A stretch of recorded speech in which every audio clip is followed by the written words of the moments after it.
हिंदी साहित्य संपूर्ण घटना चक्र क्विक रिवीजन विद आरती शर्मा। दोस्तों, आपको मेरा चैनल पसंद आए तो इसे लाइक करें, शेयर करें, सब्सक्राइब करें। साथ ही साथ मेरे वीडियोस के अगले नोटिफिकेशंस को पाने के लिए बेल आइकन को प्रेस करें।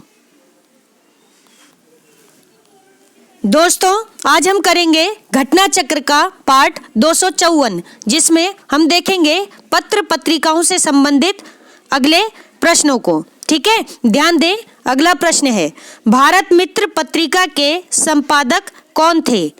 ध्यान से सुने, भारत मित्र पत्रिका के संपादक कौन थे? तो ऑप्शन बी, बाबू बाल मुकुंद गुप्त। बाबू बाल मुकुंद गुप्त भारत मित्र पत्रिका के संपादक थे।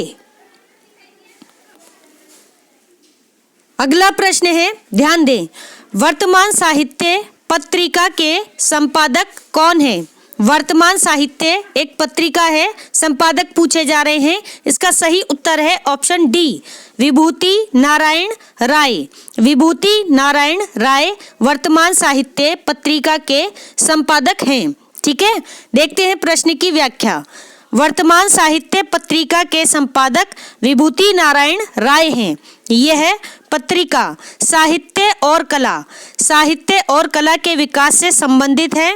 यह मासिक पत्रिका अलीगढ़ से प्रकाशित होती है। ठीक है, तो यह एक मासिक पत्रिका है। कौन सी पत्रिका? वर्तमान साहित्य, जिसके संपादक विभूति नारायण राय हैं। ठीक है, और ये कहाँ से प्रकाशित होती है? तो स्थान याद रखें, अलीगढ़ से। ठीक है, अलीगढ़ उत्तर प्रदेश में पड़ता है। ठीक है,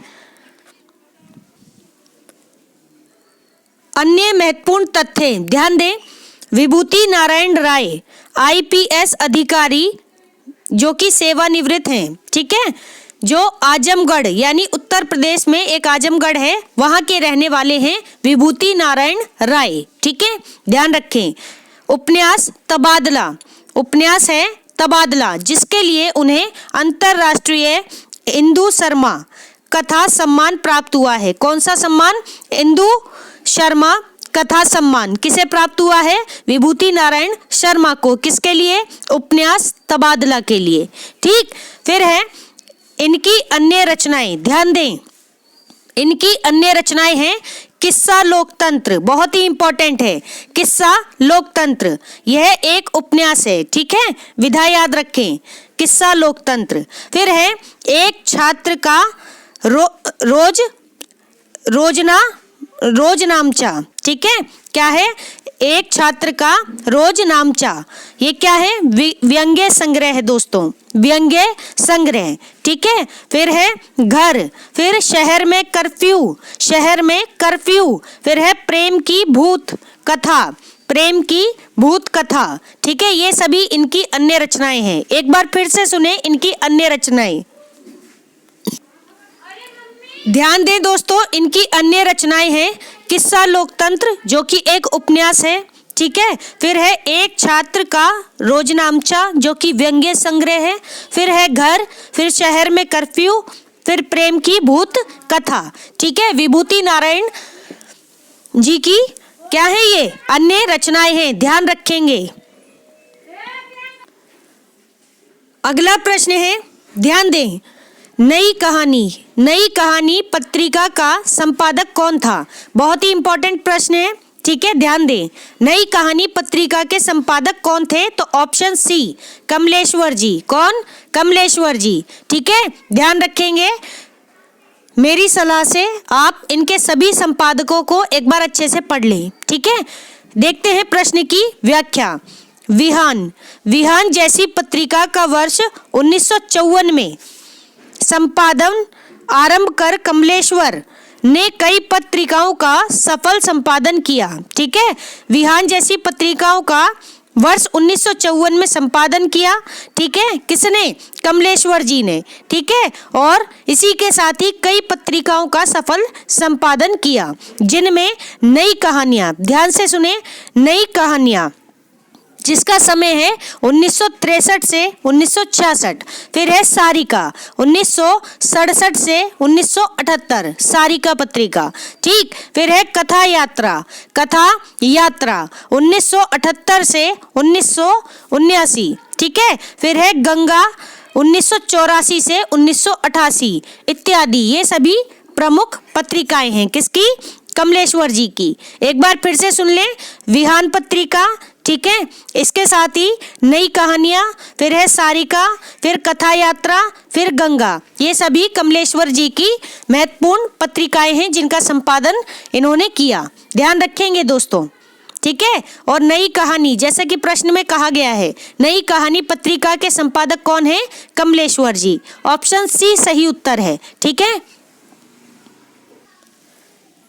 अगला प्रश्न है, ध्यान दें, रूपाब पत्रिका के संपादक कौन है? तो ध्यान दें, रूपाब बहुत ही इंपॉर्टेंट पत्रिका है जिसके संपादक सुमित्रानंदन पंत जी हैं। कौन? सुमित्रानंदन पंत जी। ऑप्शन ए सही उत्तर है। ठीक है, देखते हैं प्रश्न की व्याख्या। रूपाब के संपादक सुमित्रानंदन पंत हैं। कौन? सुमित्रानंदन पंत हैं। इसका प्रकाशन वर्ष है 1938। कब है? 1938। ठीक है, 1938 में रूपाब पत्रिका का प्रकाशन आरंभ हुआ। ठीक, वर्ष 1938 का रूपाब मुख्यतः प्रगतिशील विचारधारा का ही पत्र था। कैसी विचारधारा का पत्र था रूपाब? तो ध्यान रहे, प्रगतिशील विचारधारा का। बहुत ही इंपॉर्टेंट है ये प्रश्न, ध्यान दें। जिसमें प्रगतिवाद शब्द नहीं प्रयुक्त हुआ है, जिसमें प्रगतिवाद शब्द प्रयुक्त नहीं हुआ है। किसमें? रूपाब पत्रिका में। ध्यान रखेंगे ये बात। अगला प्रश्न है, बालकृष्ण भट्ट द्वारा संपादित पत्रिका का नाम क्या था? Option B Hindi Pradeep. ये भी बहुत ही इंपॉर्टेंट पत्रिका है। तो बालकृष्ण भट्ट द्वारा संपादित पत्रिका है हिंदी प्रदीप। देखते हैं प्रश्न की व्याख्या। ध्यान दें दोस्तों, गौर करेंगे। हिंदी प्रदीप का संपादन बालकृष्ण भट्ट जी ने 1877 ईस्वी में किया। कब किया? 1877 ईस्वी में। यह एक मासिक पत्रिका थी। कैसी पत्रिका? हिंदी प्रदीप एक मासिक पत्रिका थी। ठीक, ब्राह्मण पत्रिका, ध्यान से सुने, ब्राह्मण पत्रिका जो कि कब आई? 1833 में। 1833 में आई हुई पत्रिका है ब्राह्मण पत्रिका, जिसका संपादन प्रताप नारायण मिश्र जी तथा, ध्यान से सुने, प्रताप नारायण मिश्र जी ने संपादन किया। किसका? ब्राह्मण पत्रिका का। तथा आनंद कादम्बिनी ये भी महत्वपूर्ण है। ठीक, इसका संपादन बद्री नारायण चौधरी प्रेमघन जी ने किया। किसने? बद्री नारायण चौधरी प्रेमघन जी ने। ठीक है, तो ध्यान रहे, हिंदी प्रदीप का संपादन बालकृष्ण भट्ट जी ने, ब्राह्मण पत्रिका का संपादन प्रताप नारायण मिश्र जी ने, और आनंद कादम्बिनी का संपादन किसने किया? बद्री नारायण चौधरी प्रेमघन जी ने। ठीक है, बात याद रखेंगे। और हिंदी प्रदीप का वर्ष है, प्रकाशन वर्ष 1877। ब्राह्मण पत्रिका का प्रकाशन वर्ष है 1833 ईस्वी। ठीक है, देखें अन्य महत्वपूर्ण तथ्य, गौर करेंगे दोस्तों। पहला बिंदु है, हिंदी प्रदीप के मुख्य पृष्ठ पर छपा रहता था। क्या छपा रहता था? मुख्य पन्ने पर हिंदी प्रदीप पत्रिका के तो ये छपा रहता था कि शुभ सरस देश सने पूरित प्रकट होई आनंद भरे। क्या रहता था छपा हुआ? एक बार फिर से सुने, शुभ सरस देश सने पूरित प्रकट होई आनंद भरे। ठीक है, अगला बिंदु है, भट्ट जी का पहला निबंध कलिराज की सभा। क्या है? कलिराज की सभा, बहुत ही इंपॉर्टेंट है। बालकृष्ण भट्ट जी का पहला निबंध है कलिराज की सभा। कब आया? 1872 ईस्वी में। कब? 1872 ईस्वी में आया। और किस में छपा? तो कवि वचन सुधा पत्रिका में प्रकाशित हुआ बालकृष्ण भट्ट जी का पहला निबंध कलिराज की सभा। ठीक है। और कब? 1872 ईस्वी में। कवि वचन सुधा का संपादन किसने किया था? भारतेंदु हरिश्चंद्र जी ने। कहां से किया था? काशी से किया था। यह बात भी याद रखें। अगला प्रश्न है, गौर करें, हिंदी प्रदीप पत्रिका के संपादक कौन थे? रिपीटेड प्रश्न है, पढ़ लें, कोई बात नहीं। ऑप्शन बी बालकृष्ण भट्ट जी, बालकृष्ण भट्ट जी, ठीक है। बहुत ही ज्यादा इंपॉर्टेंट है, बहुत ज्यादा रिपीट हुआ है यह प्रश्न, तो आप नाम याद रखेंगे दोस्तों, ठीक है। अगला प्रश्न है, गौर करें दोस्तों, ध्यान दें, सरस्वती पत्रिका का प्रकाशन कब से प्रारंभ हुआ? ठीक है, तो ऑप्शन बी सन 1900 से। सन 1900 में सरस्वती पत्रिका का प्रकाशन प्रारंभ हुआ, ठीक है, ध्यान रखेंगे। ऑप्शन बी सही उत्तर है। देखते हैं प्रश्न की व्याख्या। गौर करेंगे दोस्तों, 1884 ईस्वी में, 1884 ईस्वी में इंडियन प्रेस की स्थापना, किसकी? इंडियन प्रेस की स्थापना इलाहाबाद में चिंतामणि घोष द्वारा की गई, ठीक है। ये बहुत ही इंपॉर्टेंट बात है, एक बार फिर से सुन लें। 1884 की बात हो रही है, ठीक है। 1884 में अगर आपको याद हो तो गोधरा कांड भी हुआ था, ठीक है। तो ये जीके का प्रश्न है। खैर, अभी हम बात करते हैं पत्रिकाओं की, तो ध्यान दें, 1884 ईस्वी में इंडियन प्रेस की स्थापना इलाहाबाद में चिंतामणि घोष द्वारा की गई। उन्होंने 1899 ईस्वी में, कब? 1899 ईस्वी में हिंदी में एक मासिक पत्रिका निकालने का निश्चय किया तथा सभा से अनुरोध किया कि उसका संपादन भार वह स्वयं ही ग्रहण करेंगे, ठीक है। सभा ने इसके लिए एक संपादक मंडल गठित किया गया, ठीक। तो यहाँ क्या कह रहे हैं? ये कह रहे हैं कि 1899 ईस्वी में हिंदी में कहने का क्या अभिप्राय है? हिंदी में अर्थात हिंदी भाषा में, ठीक है। तो ये बात भी आप ध्यान में रखेंगे कि किस भाषा की बात हो रही है, ठीक है ना। तो हिंदी में एक मासिक पत्रिका निकालने का निश्चय किया तथा सभा से अनुरोध किया कि उसका संपादन भार वह स्वयं ग्रहण करेंगे। सभा ने इसके लिए एक संपादन मंडल गठित किया। इस मंडल के सदस्य थे कौन कौन? ध्यान दें, श्याम सुंदर दास, राधा कृष्ण दास, जगन्नाथ दास, कार्तिक प्रसाद और किशोरी लाल गोस्वामी जी। तो दोस्तों, संपादक मंडल में 5 लोग शामिल थे। कौन कौन? एक श्याम सुंदर दास जी, दूसरे राधा कृष्ण दास जी, तीसरे जगन्नाथ दास जी, चौथे कार्तिक प्रसाद जी और 5वें किशोरी लाल गोस्वामी जी, ठीक है। पांचों की पांचों नाम आपको याद रखना है, कभी कभी इनका क्रम भी पूछ लिया जाता है, ठीक है। तो हर दृष्टि से आप अपनी स्टडी करें, ठीक है। प्रश्न कहीं से भी गलत नहीं होना चाहिए, ठीक है। ध्यान दें, वर्ष 1900 में, कब की बात हो रही है? वर्ष 1900 में, ठीक। प्रयाग को ही इलाहाबाद के नाम से भी जानते हैं, इतनी बात ध्यान रखें। 1900 में प्रयाग में सरस्वती का प्रकाशन हुआ। कहाँ पर हुआ था सबसे पहली बार प्रकाशन? तो प्रयाग में हुआ था, 1900 में हुआ था। किसका? सरस्वती पत्रिका का, ठीक। 1 वर्ष तक यह संपादक मंडल ने कार्य किया, ठीक है। 1 वर्ष तक यह संपादक मंडल ने कार्य किया।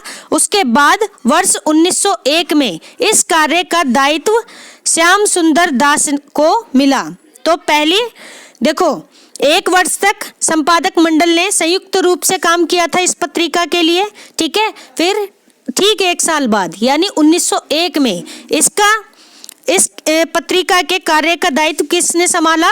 तो नाम याद रहे, श्याम सुंदर दास जी ने, ठीक है। ध्यान दें,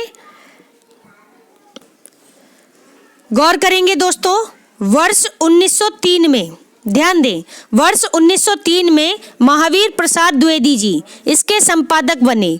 वर्ष 1903 में महावीर प्रसाद द्विवेदी जी इसके संपादक बने। अपनी अस्वस्थता के कारण उन्होंने अपने पद से त्यागपत्र दे दिया। किसने? महावीर प्रसाद द्विवेदी जी ने। महत्वपूर्ण बात यह है कि 1903 में महावीर प्रसाद द्विवेदी जी ने इसका कार्यभार संभाला। ठीक है, और सरस्वती पत्रिका के संबंध में महावीर प्रसाद द्विवेदी जी का महत्वपूर्ण स्थान है, तो इन्हें आप अच्छे से समझ लें और पढ़ लें। ठीक है, एक प्रश्न इनके यहाँ से जरूर बनता है। ठीक है, तो ध्यान दें, व्याख्या पर गौर करें। इसके बाद इस पत्रिका का कार्यभार देवी दत्त शुक्ल ने संभाला। किसने? देवी दत्त शुक्ल ने। सरस्वती पत्रिका में जिन साहित्यकारों ने, ध्यान से सुने, सरस्वती पत्रिका में जिन साहित्यकारों ने संपादन कार्य किया उनमें प्रमुख साहित्यकार हैं। कौन कौन? पहले हैं जगन्नाथ दास रत्नाकर जी, जगन्नाथ दास रत्नाकर जी। फिर हैं श्याम सुंदर दास, श्याम सुंदर दास जी। फिर है राधा कृष्ण दास जी, राधा कृष्ण दास जी। फिर है कार्तिक प्रसाद जी, कार्तिक प्रसाद जी। फिर है किशोरी लाल गोस्वामी, किशोरी लाल गोस्वामी। फिर है महावीर प्रसाद द्विवेदी जी। ठीक है, महावीर प्रसाद द्विवेदी जी। फिर है पदुमलाल पुन्नालाल बख्शी जी, पदुमलाल पुन्नालाल बख्शी जी। फिर है देवी दत्त शुक्ल, देवी दत्त शुक्ल। फिर है श्रीनाथ सिंह जी, श्रीनाथ सिंह जी। फिर है देवी लाल चतुर्वेदी जी, देवी लाल चतुर्वेदी जी। और फिर है श्री नारायण चतुर्वेदी जी, श्री नारायण चतुर्वेदी जी। तो ये सभी कौन हैं? ये सभी प्रमुख व्यक्ति हैं जिन्होंने सरस्वती पत्रिका का संपादन कार्य किया। सभी के नाम याद रखेंगे दोस्तों, चाहे तो वीडियो रिपीट करके देख लें। इन सभी नामों को मैं एक बार और पढ़ देती हूँ, ध्यान दें दोस्तों। तो गौर करें दोस्तों, सरस्वती पत्रिका में जिन साहित्यकारों ने संपादन किया वह साहित्यकार हैं जगन्नाथ दास रत्नाकर जी, श्याम सुंदर दास जी, राधा कृष्ण दास जी, कार्तिक प्रसाद जी, किशोरी लाल जी, महावीर प्रसाद द्विवेदी जी, पदुमलाल पुन्नालाल बख्शी जी, देवी दत्त शुक्ल, श्रीनाथ सिंह जी, देवी लाल चतुर्वेदी जी एवं श्री नारायण चतुर्वेदी जी। ठीक है, तो सभी नामों को ध्यान से पढ़ लें। अगला प्रश्न है, गौर करें। इंडियन प्रेस, इंडियन प्रेस की स्थापना कब हुई थी दोस्तों? तो स्थापना पूछी जा रही है। ऑप्शन ए 1884 ईस्वी में, 1884 ईस्वी में इंडियन प्रेस की स्थापना हुई। ठीक है, ध्यान रखेंगे दोस्तों, बहुत ही इंपॉर्टेंट प्रश्न है। ठीक है, 1884 ईस्वी में। ठीक, अगला प्रश्न है, सरस्वती पत्रिका का प्रकाशन वर्ष क्या है? तो सरस्वती पत्रिका का प्रकाशन वर्ष है ऑप्शन डी 1900 ईस्वी, 1900 ईस्वी सरस्वती पत्रिका का प्रकाशन वर्ष है। ठीक है, बहुत ही इंपॉर्टेंट प्रश्न है, ये भी ध्यान रखेंगे। सरस्वती पत्रिका बहुत ही ज्यादा इंपॉर्टेंट पत्रिका है। ठीक है, तो इसके संबंध में सभी प्रश्नों को आपको ध्यान से पढ़ना है। अगला प्रश्न है, ध्यान दें, बहुत ही इंपॉर्टेंट प्रश्न है, गौर से सुनना। निम्नलिखित में से कौन सरस्वती पत्रिका के संपादक नहीं रहे हैं? तो नहीं रहे हैं वाला प्रश्न है, ध्यान से सुनना। ऑप्शन डी शांति प्रिय द्विवेदी जी, शांति प्रिय द्विवेदी जी सरस्वती पत्रिका के संपादक नहीं रहे हैं। इनके अलावा श्याम सुंदर दास जी, महावीर प्रसाद द्विवेदी जी, श्री नारायण चतुर्वेदी जी, ये सभी सरस्वती पत्रिका के संपादक रहे हैं। ठीक है, ध्यान रखेंगे। अगला प्रश्न है, गौर करें दोस्तों, सरस्वती पत्रिका के संपादक कौन है? तो ऑप्शन ए महावीर प्रसाद द्विवेदी जी, महावीर प्रसाद द्विवेदी जी सरस्वती पत्रिका के संपादक हैं। ऑप्शन ए सही उत्तर है, ऑप्शन ए। ठीक है, ध्यान रखें। अगला प्रश्न है, गौर करेंगे, सरस्वती पत्रिका के संपादक कौन थे? ऑप्शन सी, ठीक है, महावीर प्रसाद द्विवेदी जी सरस्वती पत्रिका के संपादक थे। रिपीटेड प्रश्न है दोस्तों और बहुत ही इंपॉर्टेंट प्रश्न है। अगला प्रश्न है, गौर करें, महावीर प्रसाद द्विवेदी जी सरस्वती पत्रिका के संपादक कब नियुक्त हुए? ठीक है, ये अच्छा प्रश्न है। तो ऑप्शन सी 1903 ईस्वी में 1903 ईस्वी में महावीर प्रसाद द्विवेदी जी सरस्वती पत्रिका के संपादक नियुक्त हुए। ध्यान रखेंगे। अगला प्रश्न है, महावीर प्रसाद द्विवेदी जी ने सरस्वती के संपादन का उत्तराधिकार अपने बाद किसे सौंपा था? एक बार फिर से सुने। महावीर प्रसाद द्विवेदी जी ने सरस्वती पत्रिका के संपादन का उत्तराधिकार अपने पश्चात यानी अपने बाद किसे सौंपा था? तो ऑप्शन डी पंडित देवी दत्त शुक्ल जी को। किसको? पंडित देवी दत्त शुक्ल जी को। ठीक है, ध्यान रखेंगे दोस्तों, ऑप्शन डी सही उत्तर है। गौर करें दोस्तों, हमारा अगला प्रश्न है, ध्यान दें। सामयिक वार्ता पत्रिका के संपादक कौन है? तो ऑप्शन ए किशन पटनायक जी। किशन पटनायक जी सामयिक वार्ता पत्रिका के संपादक हैं। अच्छा प्रश्न है, ध्यान रखेंगे दोस्तों। ठीक है, इस प्रश्न की व्याख्या देखें। सामयिक वार्ता पत्रिका के संपादक किशन पटनायक जी हैं। कौन है? किशन पटनायक जी हैं। ठीक है, इसका प्रकाशन कहाँ से हुआ? वाराणसी से हुआ। सामयिक वार्ता पत्रिका जिसके संपादक किशन पटनायक जी हैं, इस पत्रिका का संपादन वाराणसी से होता है। याद रखेंगे दोस्तों। अगला प्रश्न है, ध्यान दें। धर्मयुग पत्रिका के यशस्वी संपादक कौन थे? तो दोस्तों ऑप्शन डी धर्मवीर भारती। दोनों में धर्म कॉमन है, ऐसे भी याद रख सकते हैं। तो धर्मयुग पत्रिका के यशस्वी संपादक थे धर्मवीर भारती जी। ठीक है, ध्यान रखेंगे। देखते हैं प्रश्न की व्याख्या। ऑप्शन डी सही उत्तर है दोस्तों। गौर करेंगे। जनवरी 1960 में, कब? जनवरी 1960 में डॉक्टर धर्मवीर भारती जी का धर्मयुग के संपादकीय विभाग में प्रवेश हुआ। प्रधान संपादक के रूप में। किस रूप में? प्रधान संपादक के रूप में।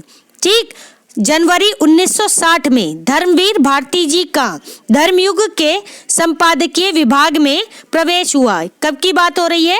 जनवरी 1960 में। ठीक है, फिर है 13 मार्च 1960, यानी उसी वर्ष 1960 में ही 13 मार्च, लगभग 2 महीने बाद। ठीक है, यानी होली अंक में छोटी किंतु महत्वपूर्ण संपादकीय घोषणा प्रकाशित हुई। ठीक है, इसी अंक से सही अर्थ में भारती की परिकल्पना के अनुसार धर्मयुग का प्रकाशन शुरू होता है। ठीक है, यानी कि 1960 13 मार्च 1960 होली अंक में किंतु महत्वपूर्ण संपादकीय घोषणा प्राप्त हुई थी। ठीक है, छोटी थी लेकिन महत्वपूर्ण संपादकीय घोषणा थी, और इसी अंक से सही अर्थों में भारती की परिकल्पना के अनुसार धर्मयुग का प्रकाशन शुरू होता है। ठीक है, भारती की परिकल्पना के अनुसार। भारती कौन? धर्मवीर भारती जी। ठीक है, उनकी परिकल्पना के अनुसार धर्मयुग का प्रकाशन शुरू होता है। ठीक है, तो ये महत्वपूर्ण प्रश्न है, ध्यान रखें। धर्मयुग पत्रिका के संपादक यानी महत्वपूर्ण संपादक कौन थे? धर्मवीर भारती जी। ठीक है, बात याद रखेंगे दोस्तों, बहुत ही महत्वपूर्ण है। और 1960 में इन्होंने संपादकीय विभाग में कार्यभार संभाला था। ठीक है, किसने? धर्मवीर भारती जी ने। तो दोस्तों, जो लोग भी ये वीडियो देख रहे हैं, मैं उनसे पूछना चाह रही हूँ कि जो हमारा पत्र पत्रिकाओं से संबंधित जो विषय है, जो जितने भी प्रश्न हैं घटना चक्र के, वह आज समाप्त हो चुके हैं। अगला विषय है गद्यांश। तो अगर आप कोई भी वीडियो देखें तो कमेंट में बताएं कि गद्यांश कराने की आवश्यकता है या नहीं। अगर नहीं है तो फिर मैं इनको स्किप करके जो अन्य प्रश्न महत्वपूर्ण लगेंगे केवल उन्हें ही कराऊंगी। तो जैसी भी आपकी इच्छा हो आप बता दें।